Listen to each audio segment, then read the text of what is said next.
Hello friends, how are you?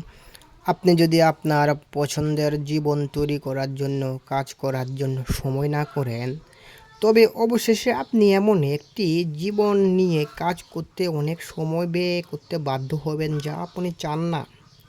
নীরবে কঠোর পরিশ্রম করুন, আপনার সাফল্য আপনার জন্য চিৎকার করবে।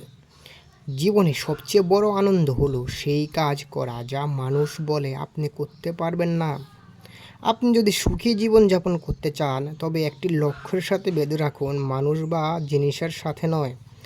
আপনি যদি হতাশ হন, তবে আপনি অতীতে বাস করছেন। আপনি যদি উদ্বিগ্ন হন, তবে আপনি ভবিষ্যতে বাস করছেন। আপনি যদি শান্তিতে থাকেন, তবে আপনি বর্তমানের মধ্যে বাস করছেন। আপনার জীবনে যা আছে তা যদি আপনি দেখেন, তবে আপনার কাছে সর্বদা আরও কিছু থাকবে। আপনার জীবনে যা নেই তা যদি আপনি দেখেন, তবে আপনার কখনোই যথেষ্ট হবে না।